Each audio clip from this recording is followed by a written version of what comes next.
I'm Nathan Hill, and I'm director of the Trinity Center for Asian Studies, and it's my great pleasure today for our lunchtime talk to welcome Dr. Zhang. She is assistant professor in the School of Applied Languages and Intercultural Studies at Dublin City University.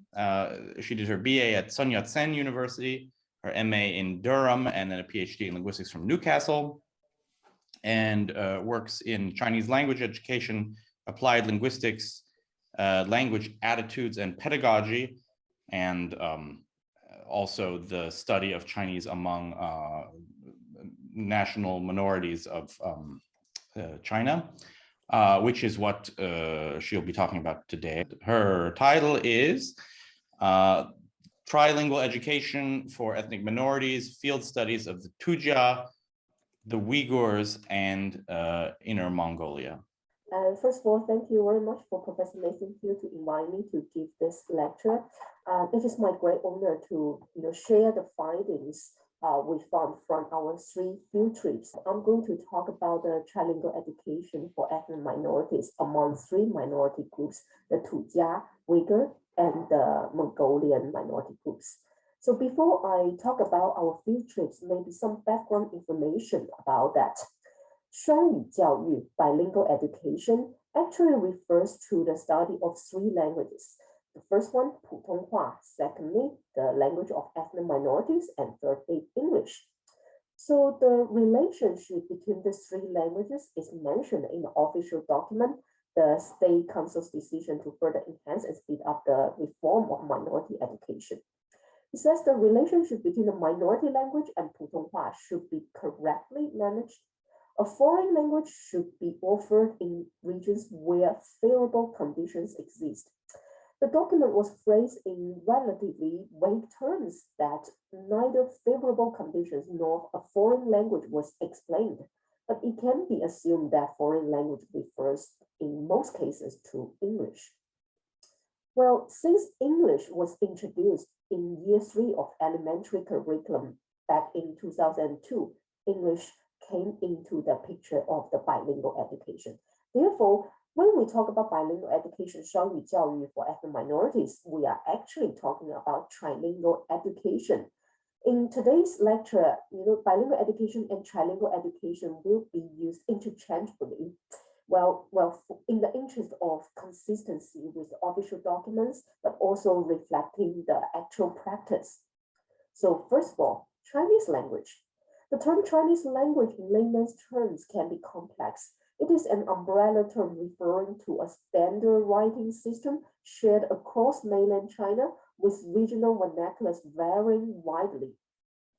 So this kind of wide range variety of spoken forms of Chinese within China can lead to difficulties of mutual intelligibility. Well, Mandarin Chinese is another term we often see in our daily life or in academic writing. We can trace its use back to the Ming and Qing dynasty. It traditionally refers to the universal standard language or Cantonese spoken by officials and educated people, and is therefore written as Guanhua in Chinese. While nowadays it is usually used to group northern or northern-like dialects, namely Beifanghua.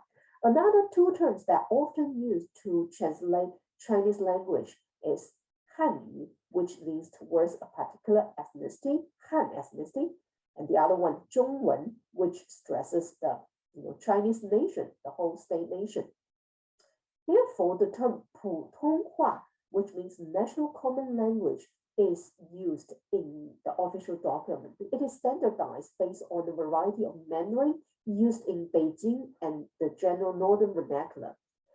It is a variety of Chinese matches the writing system and is the most widely spoken and known Chinese throughout China. Therefore, it serves the function of lingua franca. The term Putonghua emphasizes a statewide standard variety and therefore is intended to sound politically neutral. Well, as you can see from the official document here, the standard national spoken and written language as referred to in this law is Putonghua and the standardized Chinese Han characters. Well, despite not being defined as such in the constitution, Putonghua enjoys de facto status of the official language in China. So the national law, as you can see from the quotation here, Putonghua and the standardized Chinese characters shall be used as the basic language in education and teaching in schools and other institutes of education, except where otherwise provided in law. Putonghua and the standardized Chinese characters shall be taught in schools and other institutions of education by means of the Chinese course. The Chinese textbooks used shall be in conformity with the norms of standard spoken and written Chinese language. So the national law is likely to prioritize the study of Putonghua and suggests that it should be the instructional medium. Now, the ethnic minority language, it is indeed constitutionally protected. As said in the constitution, all ethnicities have the freedom to use and develop their own languages and written scripts. Some of those ethnic minority languages come from different language families. Previous literature has already shown a kind of linguistic hierarchy in China. Putonghua, as the official language for administrative purpose nationwide, remains as a prestigious language, whereas the language of ethnic minority is mainly or sometimes exclusively used in family domains, and consequently is less prestigious vernacular. So the official document issued in 2010, the outline of China's national plan for medium and long-term education reform and development specifies that no effort shall be spared to advance bilingual education and will open Chinese language courses in every school and popularize national common language and writing system. Minority people's right to be educated in native languages shall be respected and ensured. So from this official document, it seems to suggest a balanced bilingualism, probably for the purpose of national unity. Well, English, on the other hand, well, although the foreign language can be any of 6 offered in mainland China, including English, Russian, Japanese, German, French, Spanish, the vast majority of students choose English. So since the turn of the century, English has been considered the key to modernity, and there has been great enthusiasm in promoting English language education all over China. English was the third core subject tested in the university entry exam until 2017. Well, since 2017, it is no longer scheduled during the university entry exam period each year, which is 6 to 8 June each year. Well, instead, students can take English exam twice during the year, with the higher scores counted towards the final result. I know there has been some heated discussions in China now regarding whether we should remove English from the university entry exam or not. But based on my knowledge from the Ministry of Education, English still remains in the entry exam. It is still the third core subject for the vast majority, and it is still a prerequisite for university study for the vast majority of students. So today, we will have a look of the code deployment of these 3 languages, Chinese, Putonghua, the language of ethnic minorities, and English across 3 regions. These 3 regions are, first of all, Longshan Xian and Yongshun Xian in Jiangxi Autonomous Prefecture, and Urumqi in Xinjiang, and Chifeng in the Inner Mongolia. Here are the maps to show you where those places are. So Jiangxi is located in the Hunan province, while Urumqi in the west of China, and Chifeng in the Inner Mongolia. Well, although it took us almost 8 hours to drive from Beijing to Chifeng, it is still considered to be close enough to the capital city. So these 3 minorities were chosen since we think they are a representative sample of Chinese minority groups in terms of, first of all, geographical size and location. Secondly, the degree of integration with Han, and thirdly, the economic development. Well, let's have a look at the geographic size. Jiangxi is the smallest among 3, surrounded by regions densely populated by Han Chinese. Inner Mongolia mostly share the external border with Mongolia, an internal border with other provinces that have large Han Chinese population. Xinjiang is the largest administrative region in China, borders with 3 Chinese provinces and 8 foreign countries. In terms of the dominant ethnicity, Shaanxi and Inner Mongolia, while the dominant ethnicity is Han Chinese. On the other hand, Xinjiang, the Uyghur group, is the majority there. One of the main similarities among these 3 areas is that they are all less developed and less urbanized in comparison with Eastern China, especially cities along the East Coast.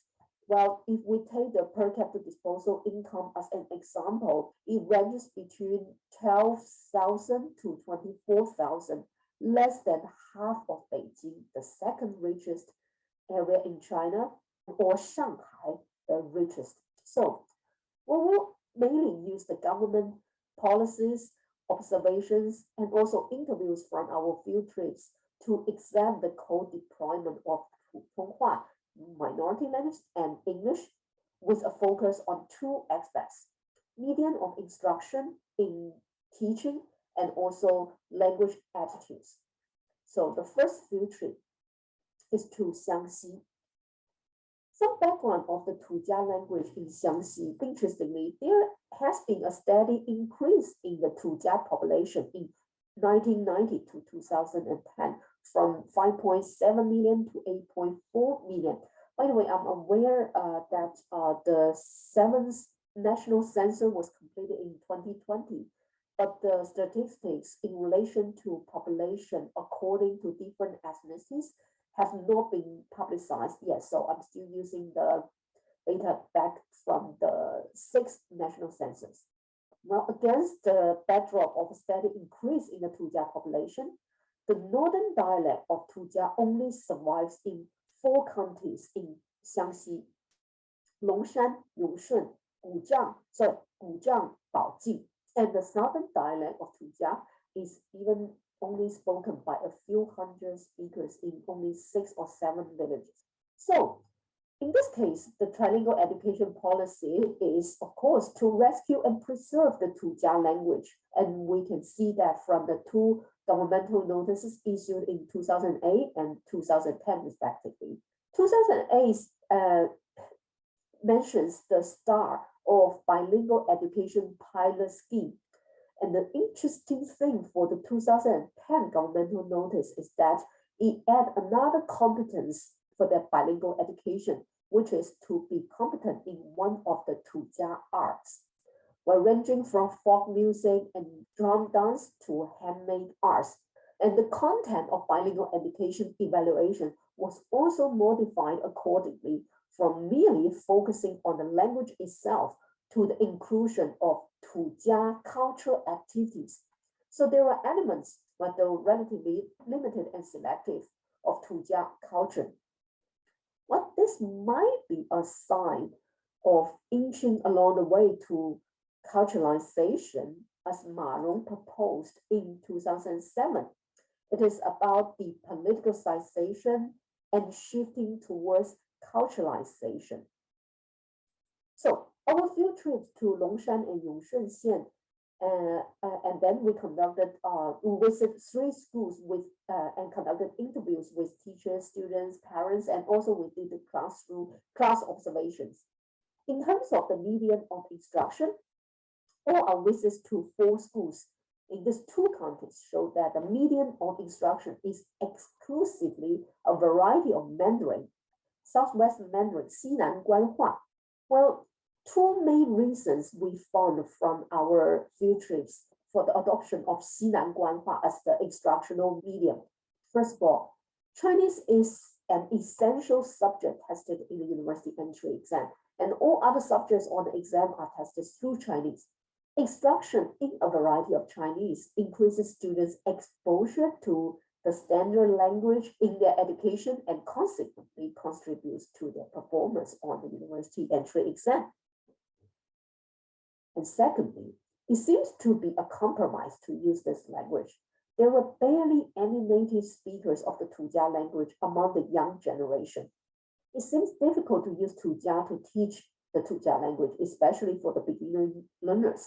However, if standard Mandarin were used, there would not be any Tujia ambience in the class, was said a teacher in our interview. In these circumstances, the local variety of Mandarin seems to be a compromise between the Tujia language and the standard Putonghua as instructional language medium.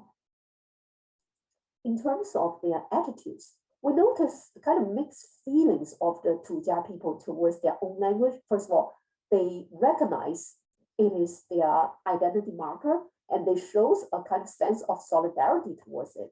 But at the same time, they tend to associate it with backwardness. A possible explanation might be that the poor economic conditions in Tujia region may lead to a negative perception of anything related to Tujia, including their language. And people may not see any economic value in it. And so they don't see the point to turn their linguistic capital into any economic capital.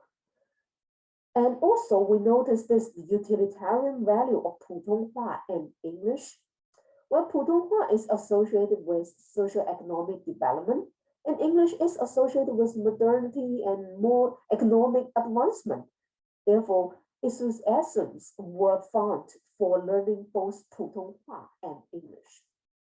So the next field trip was to Urumqi in Xinjiang, located in the west of China. So in 2000s, bilingual education was changed in Xinjiang from using the minority language as the medium of instruction with Chinese as a subject course to using Chinese as the medium of instruction alongside the minority language. 2004 actually witnessed the starting point for the rapid development of bilingual education. For example, all courses except for Uyghur language in bilingual classes in Urumqi senior high schools should employ Putonghua as the medium of instruction. And following the issue of the outline of the national medium and long-term education reforms and development, the Xinjiang government also produced a local outline of the future change for education, which is the outline of Xinjiang's plan for medium and long-term education reform and development. In this document, it specifies that bilingual education should extend to 2 years before schooling by 2012. It should cover at least 85% of preschool, especially age 4 to 5, ethnic minority children by 2015. The implementation of bilingual education should be generally completed in primary and secondary schools by 2015. And this kind of application should cover 75% of ethnic minority students in these two levels by then.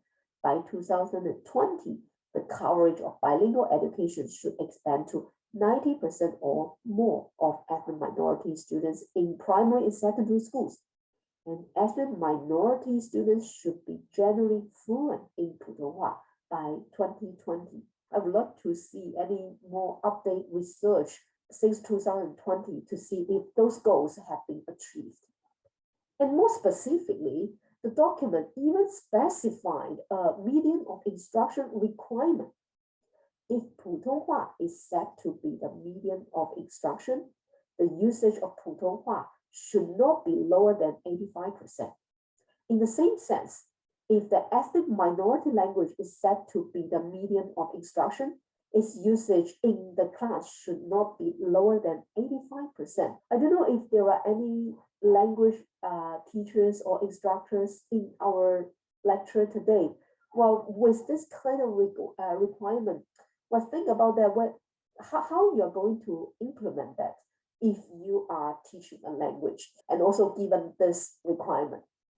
So with all those information in mind, we conducted interviews in 1 primary school, 3 secondary schools, and 1 third level institute with Uyghur students, Uyghur and Han Chinese teachers as school leaders. So first of all, the impact of this trilingual education is that far more teaching hours are scheduled for Chinese class than for Uyghur, while such practice may dilute the study of the Uyghur language. Well, English, yes, it still remains in the curriculum, but much fewer class hours are allocated to it. Uyghur students, if they are enrolled in a bilingual class, they need to learn English through Putonghua because it's bilingual class and the medium instruction is in Putonghua. So they need to learn English through Putonghua, which may reduce the opportunity to excel in English. Well, in reality, English seems to become a supplementary subject. Now, in terms of their attitudes, all the teachers have already expressed the difficulties to implement the medium of instruction requirement. And this kind of concerns were shared among teachers, school leaders, and also students. The ambiguity of this medium of instruction actually made it difficult to comprehend for teachers and subsequently difficult to implement. Imagine they said that 85% should be in Putonghua, or 85% should be in Uyghur. But how? What do you mean by 85%? 85% of the classroom time, 85% of what I'm saying. But imagine if a teacher just keeps saying, follow me, read after me, read this, write that for the whole class. Well, probably 100% of the teacher's usage is in the target language, either Putonghua or the Uyghur. The teacher does not provide any comprehensible input that is directed towards communicative goals. So it won't have any positive impact on the students' learning experience. So imposing this medium of instruction requirement may not contribute to a positive learning outcome. We know that the Uyghur group is a group clearly show an attachment to a distinct cultural identity. And they are indeed the majority in Xinjiang. Students immersed in the Uyghur language outside the classroom anyway. So imposing this regulated percentage of medium of instruction may intensify resistance to the national language.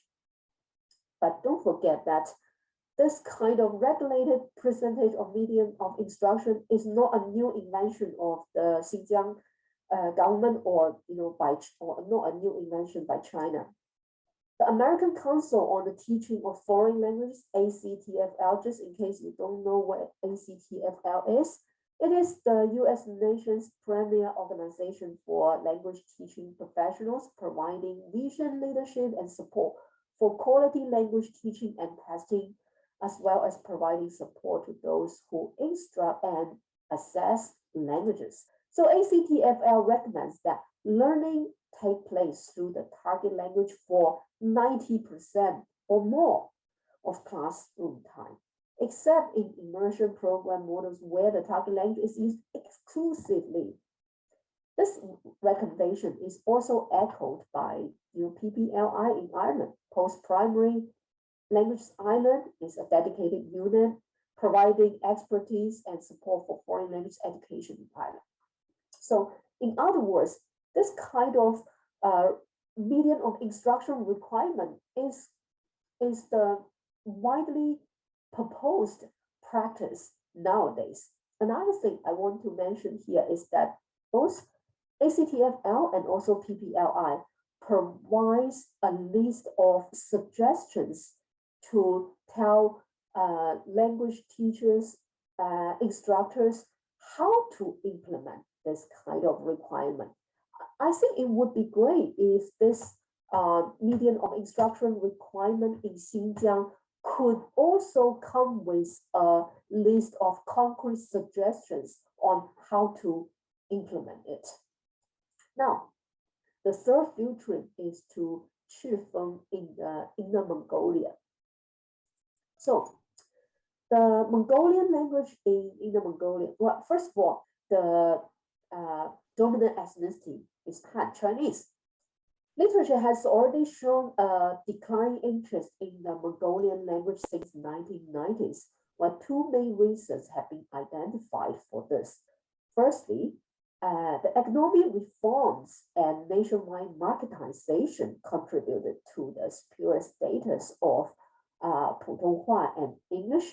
being overwhelmingly dominant in social mobility. Therefore, governmental financial support for Mongolian education was also gradually withdrawn since the education sector was to be managed according to the market forces. So we did a field trip to Chifeng, which is, well, just because of the sheer size of the Inner Mongolia, it is unlikely we can travel all the banners or the subdivisions of the Inner Mongolia. We chose Chifeng, one of the 12 subdivisions of the Inner Mongolia. It has the largest population of all cities and banners in the Inner Mongolia. We visited 5 Mongolian national schools. And based on our field trip, we found a very strong utilitarian value attached to, by this time, to the Mongolian language. Well, 2 possible explanations for this.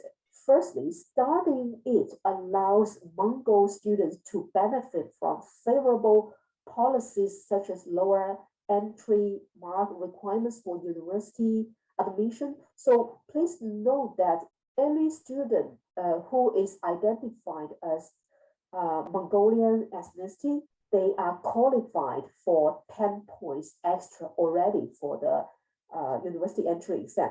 But that means it doesn't matter whether you are studying the Mongolian language or not, as long as you're ethnic, Mongolian, the Mongol, you are entitled to have this extra 10 points. But if you're studying the Mongolian language, you will have a lower entry mark for university admission. And also, secondly, the study of this language can contribute to an enhanced job prospect. The Inner Mongolian government prescribes that 15% of vacancies must be allotted to the university graduates who are bilingual in Mongolian and Mandarin Chinese, a quota which applies to all public sector posts. Well, however, as soon as the pragmatic value of Mongolian decreases, attitudes towards and motivations for studying the language change accordingly. We can see from the example of the changing weighting of Mongolian in the university entry exam. So the scores of Mongolian and English have been combined and recognized as one subject in the university entry exam since English was introduced in the curriculum in 2003. So the split between Mongolian and English was initially 2-8 and then 7-3. The weighting of Mongolian was lowered further and the split became 50-50 in 2008. Working hard on English, which is more useful for individual advancement and also for the future career. So the consequence of this kind of weighting is a significant drop in interest in Mongolian. So comparing the benefits of learning English with the efforts made to study both English and Mongolian, students prefer to devote their attention to English only, leading them to devalue the study of Mongolian. And then in 2017, the proportion of Mongolian was brought up with a split of 7-3. While this may not be ideal based on our interviews, one of the interviews is that we would like to see Mongolian to be recognized as a standalone subject in the university entry exam. Our field trip to Chifeng in Inner Mongolia was conducted in 2018. So probably motivated by the utilitarian value of the minority language, the median of instruction policies were well practiced in all classes we observed. So Mongolian was the median of instruction during our field trip. In August 2020, the nationally compiled Chinese language textbooks for 3 subjects, language and literature, politics, and history, was subtly introduced by the Inner Mongolian government. So the use of Chinese language textbooks for different subjects may indicate that Mongolian language might be replaced by Putonghua in the future as the medium of instruction. So we think that the findings from Tujia and from the Inner Mongolia might be related to this official document the decisions regarding basic education reforms and development issued in 2001. It proposed merging and reducing the number of rural schools to optimize education resources. Therefore, approximately 220,000 rural schools were closed down in 2001 to 2010, with the vast majority of their students enrolled in urban boarding schools. So those Tujia or Mongol children from rural regions or pastoral land lost the opportunity to practice their home language or even just exposure to their home language when they began attending urban boarding schools. So therefore, this kind of urban-rural division is likely to aggravate the marginalization of the ethnic minority languages, for example, the Tujia and the Mongolian. And secondly, we notice a very strong pragmatic attitude towards the trilingual education. From our field trips, our interviewees show the desire to maximize the benefits of favorable policies such as the high university admission rates or enhanced job prospects. And that is used as a bargaining tool to navigating the academic practices.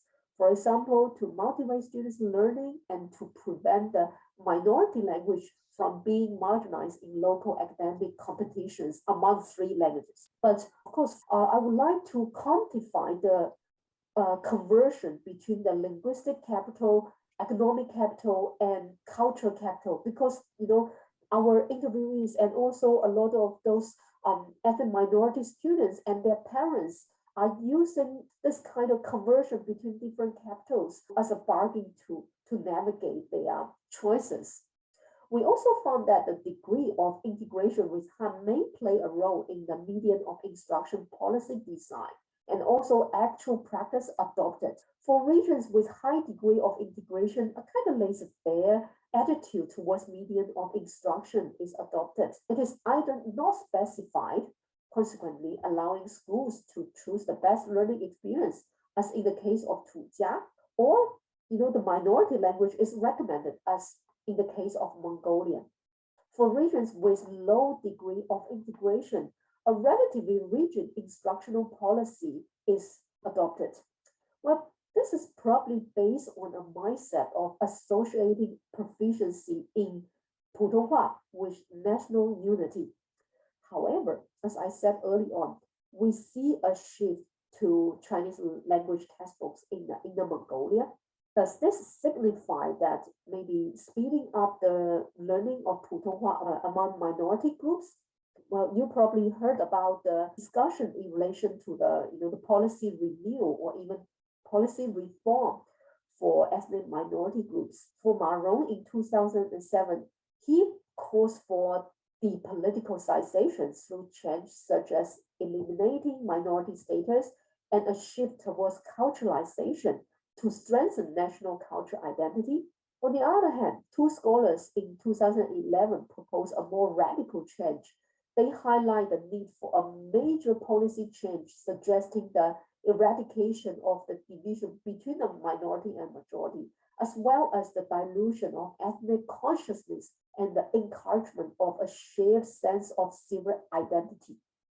Although this radical change in the current policy is unlikely, what's more, adjustments or refinements of existing policies may indicate that the study and the use of Putonghua among minority groups might be on the way. And another question has been raised as well. We know that a national unity remains the central topic in Chinese education, but whether and to what extent the study of Putonghua can contribute to a unified national identity. So that's another question I think future research can concentrate on. Thank you very much. I want to ask you something based on my own experience. You mentioned you don't have to study English, right? You have to study a foreign language, and sort of 6 are available, but almost everyone does English. I was in Inner Mongolia in like 2010 or something. I was in Hohhot and found that many people studied Japanese. My Chinese is very weak, so I actually spoke Japanese to most of the Mongols that I interacted with. Wow. And I said, why are all these Mongols studying Japanese? And they said it's because it's easier than English. And then I was just wondering, did you notice any popularity in studying Japanese among Mongols? Well, not based on the visits we did to those Mongol national schools, even including a very rural school in the pasture land we visit. English is still the foreign language they teach over there. But since you mentioned that Japanese is relatively easy, probably easy to learn, so I think that's kind of linked with the comments I got from the teachers saying that they don't have enough resources to teach English. Well, if they think that English in comparison with Japanese probably is slightly more difficult to learn and probably also to teach, more resources are needed. And it is very difficult for them to, for example, use any multimedia resources or even connected online to be connected with native English speakers to learn the language. The definition of Han Chinese, I don't know if Nathan has any insights for that. If we can manage to answer that, we probably can come up with a better idea to help with the national unity. It is also linked to the debates about what's the best or what's the next ethnic minority policies.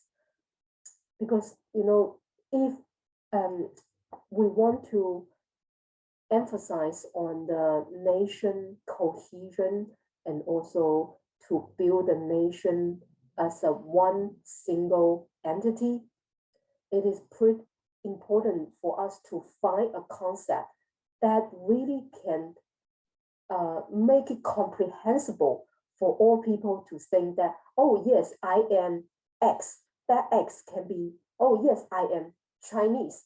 But how do we define Chinese? Like your question, how do we define Han Chinese? If we have a proper definition for that, we probably can have a good answers for a series of questions. So I'm really sorry that I don't have a very short answer for that. So since you invited me to say something here, I will. Making a first pass at explaining the situation in China abroad, it's easiest to compare to the UK. So in the UK, there's the English and the Welsh and the Cornish and the Scotch and maybe even the Manx, and they're all different. What would we call them? Ethnic groups is probably what we would call them. Nations, even they do call them in the UK. Mm-hmm. But then there's this notion of the British as this sort of overarching category. But it's clear that actually somehow British and English have a special relationship. All sorts of things are clear, like there's a local government for Wales, there's a local government for Scotland, there's no local government for England. And the English don't feel like this is unjust because they know they're the majority and they have all the power and all the wealth and whatnot. So it's possible to sort of have the distinction British versus English more and less in focus. And then I think partly the confusion is caused by the English language. We have the term British and English. We even have the term like Burmese and Burman. We say Burman for the ethnicity and Burmese for the nation, but we don't have this kind of distinction for Chinese, even though it exists in Chinese. And even in terms of ethnicity, there's this ethnicity, the Zhonghua Minzu, which is the nationality of the whole country. Yeah. And then the question is how is being Chinese in the kind of British sense different than Chinese in the English sense? And I think, well, we know that this is a mess even in the UK. So it's also related to the definition of Chinese cinema nowadays. When we talk about cinema, we have the term Chinese language cinema. 华语电影 means Chinese language cinema, but Chinese cinema is not just Chinese language cinema. So we like you said, this messiness just make it impossible to come up with a proper and clear or more concise kind of definition for it. About Irish education, I just one thing I noticed when I was preparing for this talk today, I looked onto the PPLI website and also found the information about medium of instruction. But by the way, when they talk about the medium of instruction, either the American one or the PPLI one, they are mainly about the requirement or recommendation for teaching foreign language. In Ireland, when they said this recommendation is for foreign language teaching, namely French, Spanish, German, well, you name it, Italian, not Irish, definitely not Irish. Irish is not there. But we know in reality, we don't have that many native speakers of Irish anymore.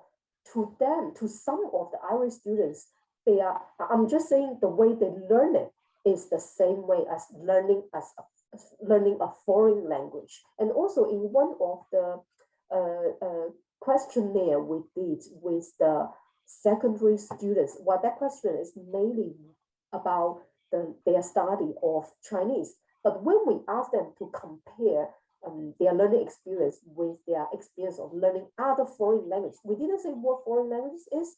We just ask them, specify whatever other foreign language. A large number of them include Irish in their answers.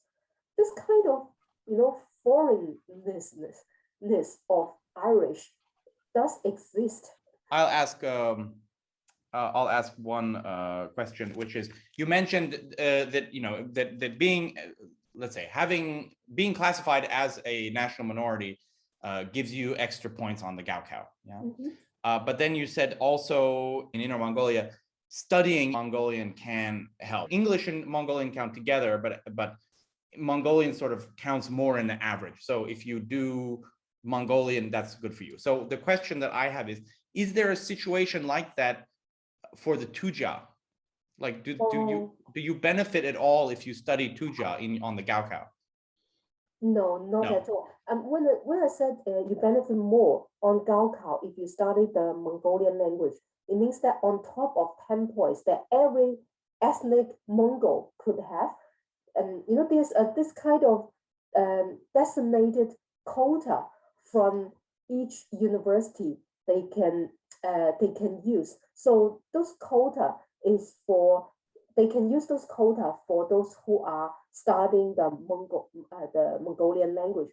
But for Tujia, I would say they could do better. I think hopefully they will, because what we found is that they also have a quota to recruit Tujia people for the public sector posts. However, there's no test for the Tujia language. It is just that if you are Tujia ethnicity, then you are qualified to apply for that post. But for Inner Mongolia, it's different. They will have interview to examine that you are indeed a fluent speaker of both Putonghua and Mongolian language, so that you can actually, go for that position. So I think Tujia could do better. If they learn from the experience from Inner Mongolia, it would really help to get more, to motivate their students to learn Tujia more and help to preserve that language better.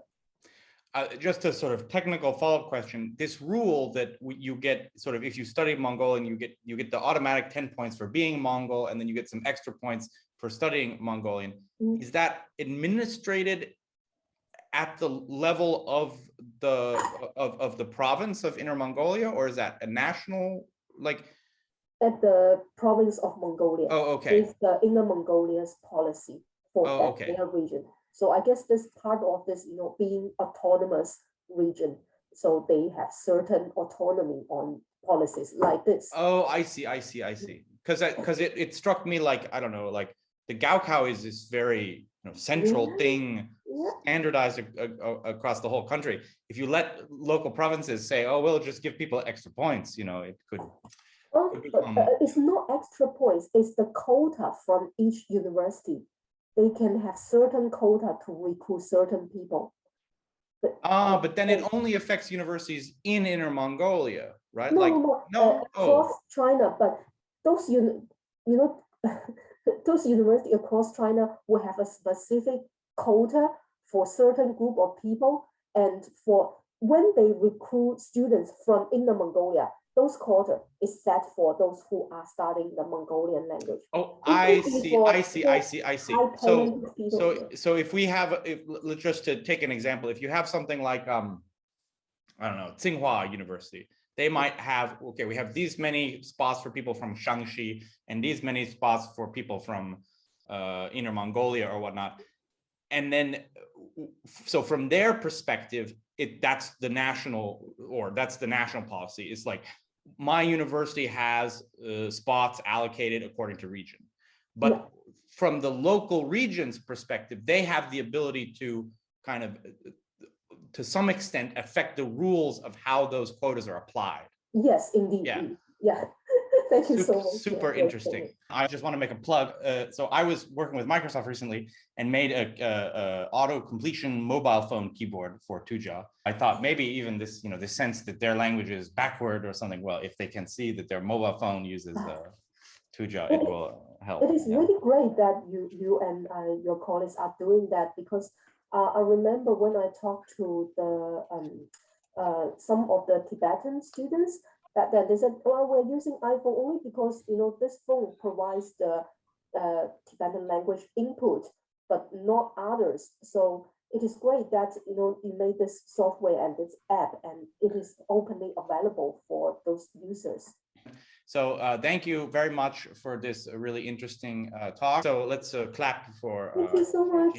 Thank you, everyone. Thank you for coming.